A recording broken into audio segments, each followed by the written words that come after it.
Could Richard de la Pole have been one of the princes in the Tower? Or perhaps a secret son of John de la Pole, who perished at the Battle of Stoke in 1487? Both theories seem highly unlikely upon closer examination. Yet, this has not deterred some Ricardians from continuing to promote these ideas. Take, for instance, Barrie Williams' essay titled The Mystery of Richard de la Pole, published in the Ricardian. This work highlights both the strengths and weaknesses of how many approach Ricardian narratives. While the essay is impressive in some aspects, it underscores the challenges I often face with the Ricardian perspective. That said, I hold immense respect for historians like Anne Sutton and John Ashdown-Hill, who I consider among the finest in our field in general. In the second half of this video, we will also examine why these methodological issues have grown more pronounced, particularly in recent years. Before diving in, I want to make two preliminary points. First, the critique presented here should not be seen as an attack on all Ricardians. While I disagree with some interpretations of Richard III's actions, I respect many of their opinions, but I recognize the tendency to excuse negative behavior by attributing it to the norms of the time. While this explanation is often accurate, it can become a convenient defense, even when the actions in question were not typical of the era. Our differing views do not make us adversaries, but individuals with contrasting scholarly perspectives. Moreover, the Ricardians have made invaluable contributions to the historical sciences.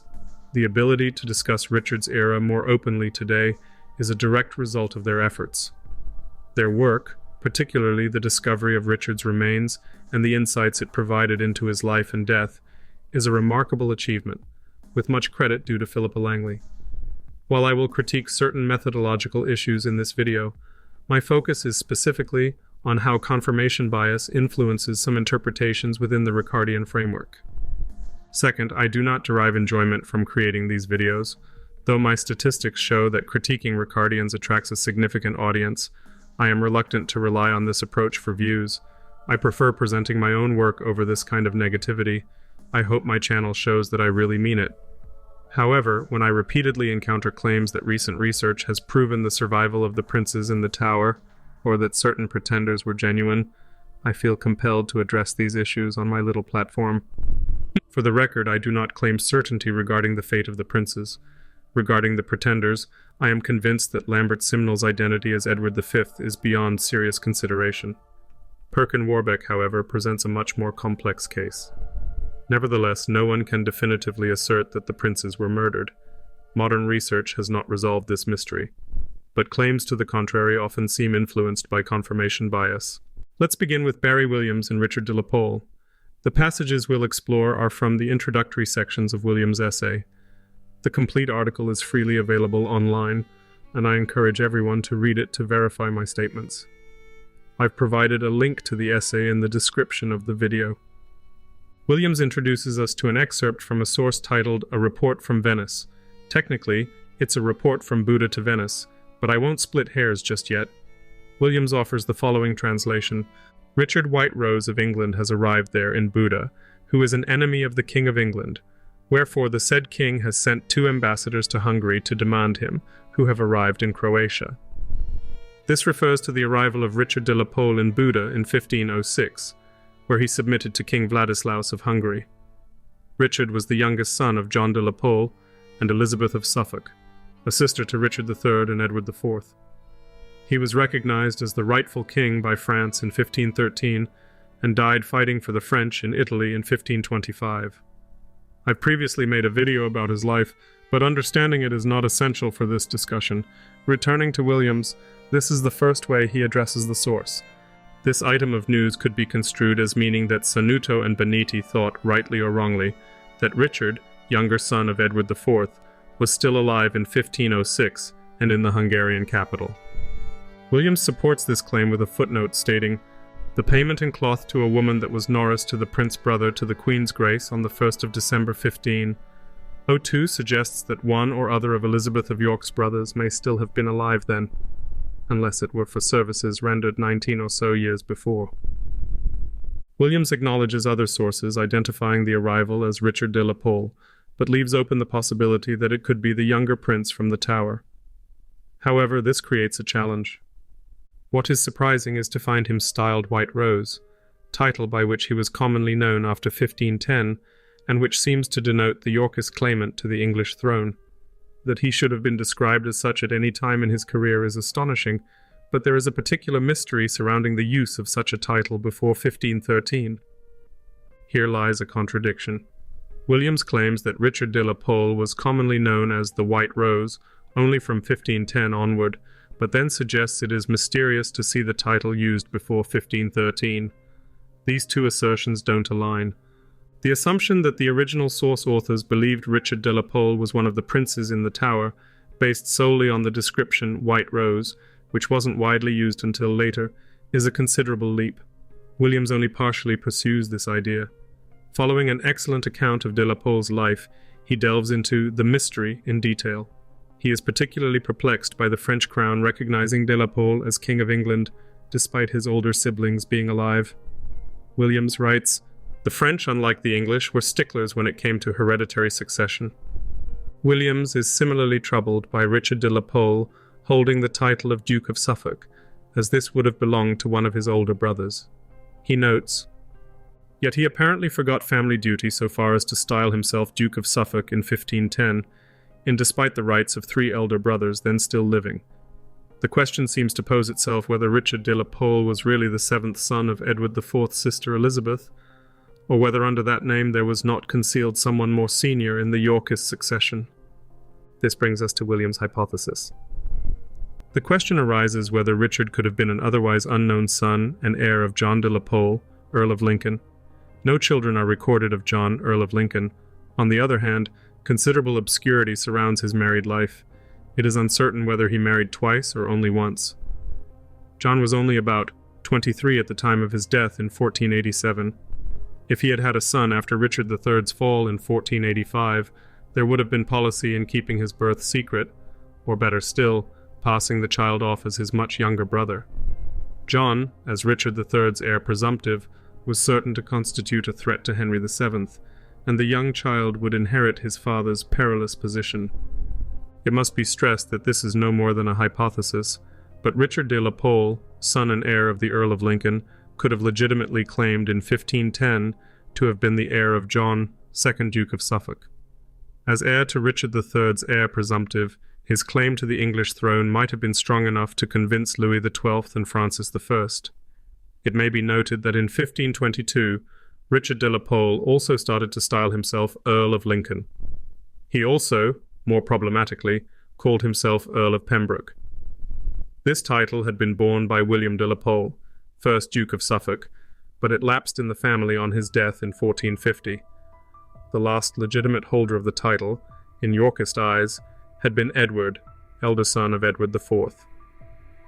This reasoning for the hypothesis includes: it may be mentioned at this point that whereas English sources are silent on Richard de la Pole's career before 1500, a succession of French historians state that he entered the service of Charles VIII of France in 1492, fought for him at the siege of Boulogne, and was promised a pension of 7,000 crowns. As the Dictionary of National Biography points out, this French tradition is unlikely, though it fails to observe the real grounds of improbability vis-a-vis that if the estimate of Richard's age is within any degree accurate, it would postulate a boy of at most 12 years fighting under the French banner. That authority suggests the tradition as having mistaken Perkin Warbeck for Richard de la Pole. Again, an unlikely suggestion, and it fails to comment on how Perkin Warbeck can have been mistaken for both Richard de la Pole and Richard, Duke of York. The French tradition remains a tantalizing and apparently inexplicable piece of evidence. At this point, the author also introduces us to his thoughts, which is why he does not think that de la Pole was the younger of the princes in the Tower. Neither this French tradition nor the ambiguity regarding the subject of Sanuto's note give much grounds for supposing that Richard de la Pole might have been the missing younger son of Edward IV. As with Perkin Warbeck, there was probably an age difference of at least 10 years. Apart from the difficulties of concealing Richard, Duke of York, until 1500, and then introducing him at court, such a hypothesis would need to explain why from 1510 Richard chose to call himself Duke of Suffolk, rather than any other title. I recognize that this material is dense and challenging to follow, whether in reading or listening. I too wish it were easier to unpack. Let's examine the points in detail, beginning with the simplest, the term White Rose. This was not a title exclusive to Richard de la Pole, but rather a designation for the male head of the House of York, or for someone believed to be so. For instance, Perkin Warbeck was also frequently referred to as the White Rose. Anne Rowe, writing for the Richard III Society, notes, "He had come from Portugal, where he had spent the past 4 years, and where he was already known as the White Rose." It is unclear why Williams finds the use of this title before 1513 to be a mystery. One might argue that Williams emphasizes 1513 because that was the year Edmund de la Pole was executed, but this rationale is not evident in the text. By 1506, Richard de la Pole had become the highest-ranking male Yorkist, excluding the future Henry VIII. Richard's brothers were in captivity, or a part of the church, and his cousin Reginald Pole, who would later become a cardinal, was only 6 years old. Thus, it is entirely unsurprising that Richard de la Pole was called the White Rose, and this does not serve as evidence that he could have been the missing Prince Richard from the Tower. This brings us to the footnote and its reference to the payment in cloth for a nurse of the brother of the Queen. To be candid, this frustrates me immensely. Modernized, the entry records that the Queen gave 3 yards of fabric to a woman that was a nurse to the Prince, brother of the Queen. The notion that a prince was secretly kept alive in the Tower for over 19 years, only to have this secret revealed through the Queen gifting 3 yards of fabric to his nurse, an act duly noted in official accounting records, is far-fetched. The entry itself clarifies that this payment pertains to the past, indicated by the phrasing. What truly angers me, however, is the lack of any attempt at contextualization. This entry dates to December 1502, a time when Elizabeth of York was heavily pregnant with her final child. That she might have needed the nurse's services for this reason deserves at least a mention. Additionally, the fact that trusted nurses available to serve the royal court were likely in short supply is also worth noting.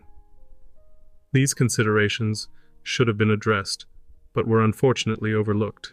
Leaving the princes in the Tower behind, let us turn to the curious claim of Richard de la Pole's involvement in a mysterious battle against Henry VII in France, as either a 7-year-old or a 12-year-old in 1492.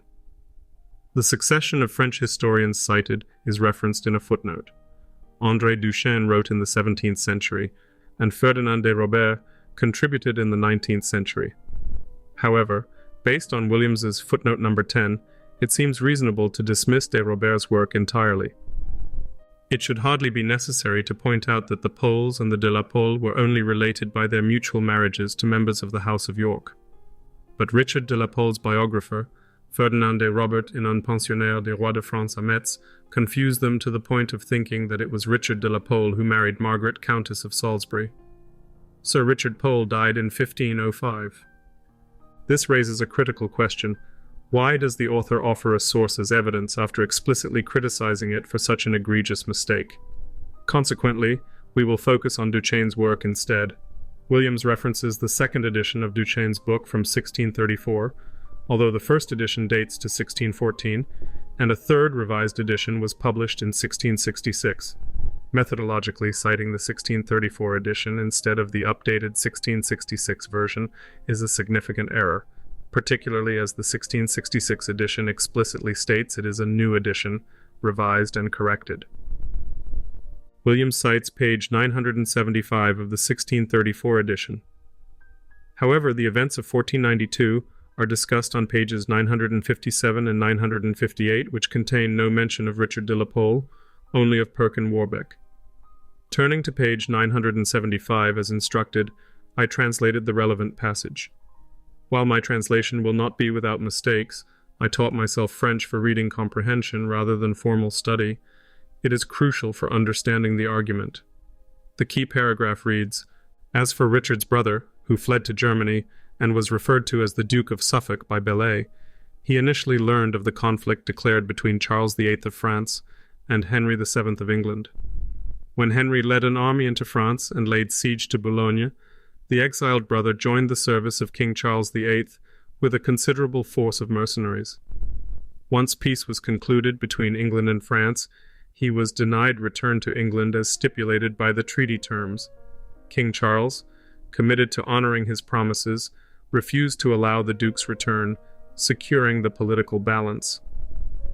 The counterpart in the 1666 edition appears in the second volume, hence the different pagination, and is more concise. My translation reads, "As for his brother, who had fled to Germany, and whom Bellay refers to as the Duke of Suffolk, upon learning that war had been declared between Charles VIII, King of France, and Henry VII, King of England, he joined King Charles's service with a considerable number of landsknechts. When peace was later established between the English and the French, he left the kingdom in accordance with one of the treaty's articles. This was because King Charles, wishing to honor his word and his promise, refused to deliver him into the hands of the King of England. However, as soon as he learned that war had resumed between Louis XII and Henry VIII, he promptly informed King Louis of his willingness to return to his service." The reference to his involvement in fighting against Henry VII in 1492 is indeed present. Notably, the beginning of the cited pages in both editions is identical. It states, "He had already received word some years earlier that Lord Pole, or de la Pole, who was a fugitive from England, was bringing him 6,000 landsknechts." This reveals a recurring issue. The author struggles to distinguish between the Pole and de la Pole families. The Poles trace their lineage to Margaret Pole, daughter of George, Duke of Clarence, while the de la Pole descend from George's sister Elizabeth. This distinction is critical because Warbeck initially claimed to be Edward Plantagenet, son of Clarence. Indeed, a letter from the French crown dated the 15th of September 1491, issued in Rouen, offered support not for Richard of York, but for the son of Clarence.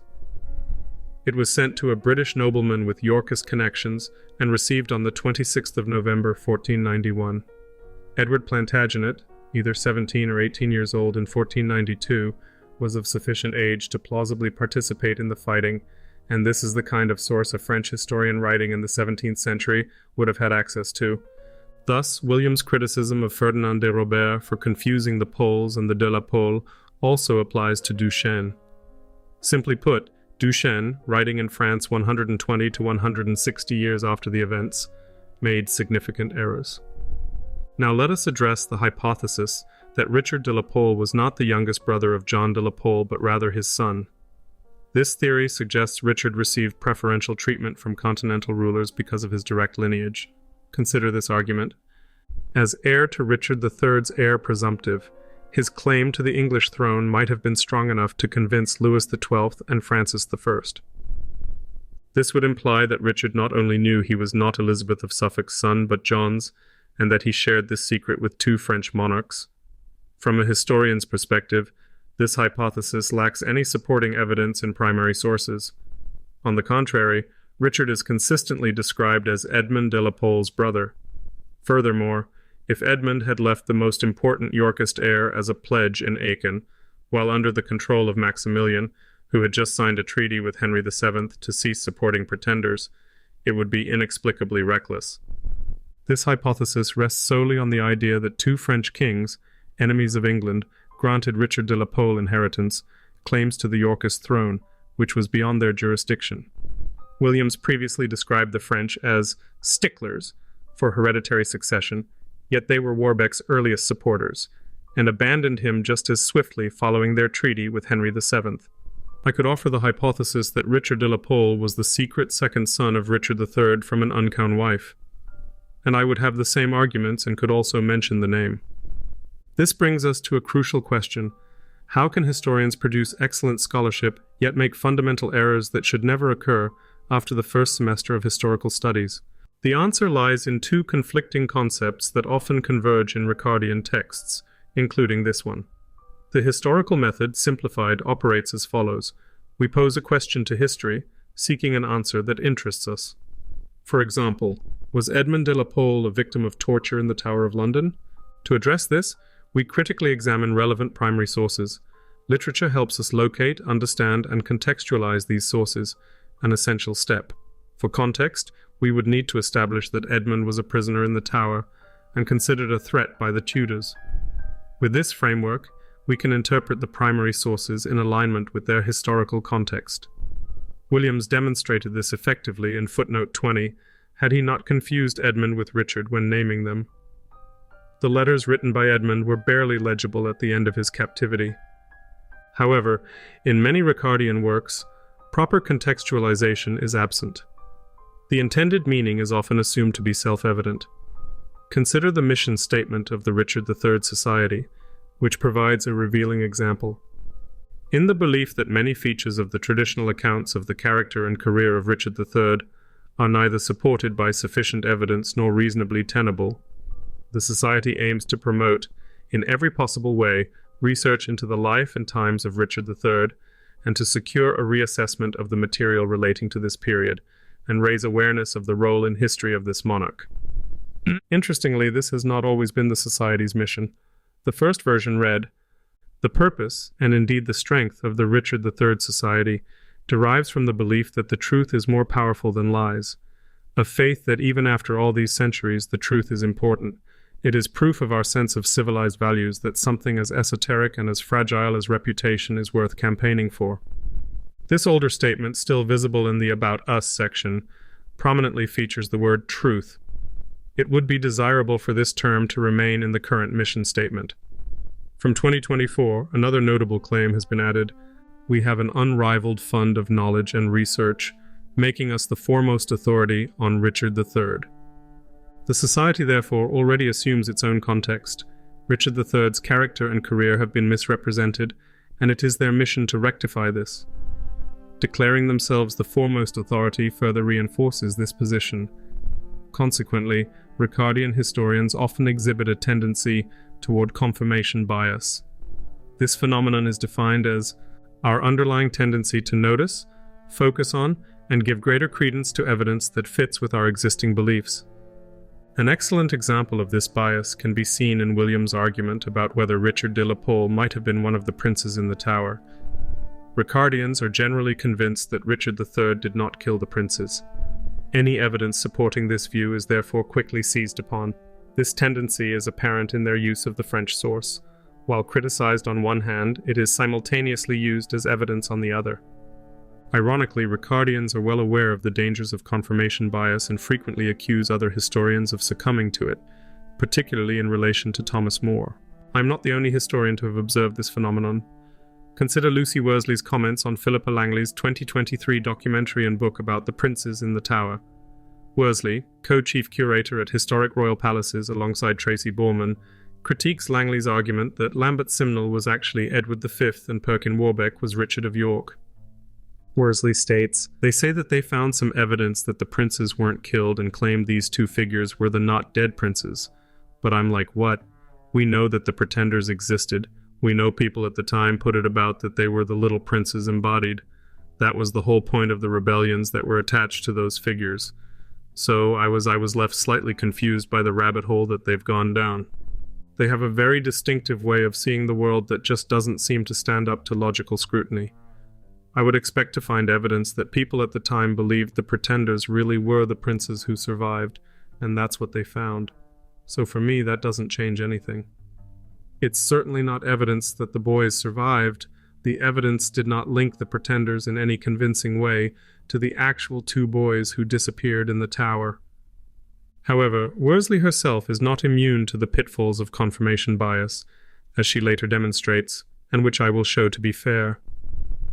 And then another thing that often surprises me is that historians say, well, there's no evidence that Richard III murdered his nephews, and I think that there wouldn't be, would there? When Lenin killed the Romanovs, he made sure that there was no paper trail. I think it's very good practice if you're going to carry out political murder to make sure people can't pin the crime to you. So had evidence been discovered, Richard III would have just been making a rookie error. To interpret the absence of evidence as strengthening the suspicion of Richard III's guilt is madness. I am not blind to the inherent subjectivity in such reasoning. That said, Worsley is correct in her critique of the earlier points. She highlights the critical need for proper contextualization of evidence, something that was compromised by the confirmation bias of the Ricardians in this instance. This same mistake has become all too common. I've already discussed it on the example of Matthew Lewis. Here we encountered an example from the Ricardian, the academic journal of the Society. This trend stands in stark contrast to earlier works, when the standard was different and not so long ago either. For instance, consider the work of John Ashdown-Hill, whose research inspired the excavation of Richard III's remains. I'd like to quote a passage from his book. First and foremost, my study focuses upon a detailed exploration of the last 150 days of the life and reign of England's most controversial king, examining in detail what Richard did from Friday the 25th of March 1485, the first day of the medieval English New Year, up to Monday the 22nd of August that same year. It also considers what thoughts may have preoccupied Richard during those last 5 months of his life.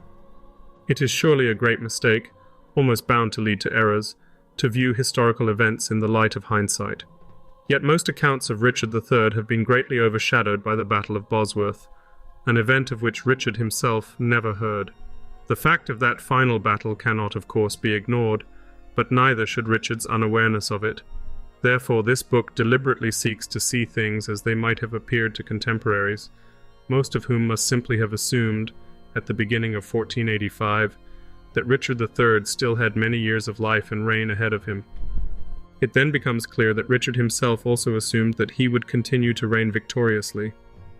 Despite the gloomy view presented by previous writers, during what we now know to have been the last months of his life, the king was not simply winding down and waiting for his cousin, known as Henry Tudor, to come and defeat him.